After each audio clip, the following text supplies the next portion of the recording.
Hello everyone, welcome and welcome back to our channel. We've been seeing a lot of sentences, lot of stuff on our channel. என்னைக்கு நம்ம இந்த வீடியோவில் ஒரு phrase learn பண்ணலாம் வாங்க. Today one of my tuition students asked me this. Sir சுருக்கமாக சொல்கிறதுனா எப்படி இங்கிலீஷில் சொல்கிறதுன்னு சொல்லிட்டு, and for that her sister said one thing, shortly, சுருக்கனா shortlyன்னு சொன்னா. அந்த மாதிரி யூஸ் பண்ணக்கூடாது. I have heard like a lot of people would be saying like in shortன்னு சொல்லுவாங்க. In short is right, but அதுக்குன்னு ப்ரிசைஸான ஒரு idiom இருக்கு. That's called as to put it in a nutshell. To put it in a nutshell. Okay, so to put it in a nutshell அப்படின்னா சுருக்கமாக சொல்கிறதுனா இப்போ நம்மளுக்கு தெரிஞ்சிருச்சு இல்லையா? Can we frame a sentence? Fine, come with me. சுருக்கமாக சொல்லணும் அப்படின்னா நம்ம சேனல் இருக்க எல்லா வீடியோஸுமே சூப்பராக இருக்கும், யூஸ்ஃபுல்லாக இருக்கும். ஸோ எப்படி ஃப்ரேம் பண்ணலாம்?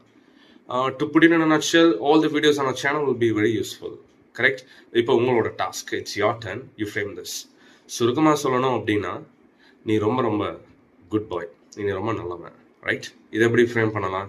Just if you find time, drop your answers in the comment section. See you on the next video. Until then, bye bye. Take care.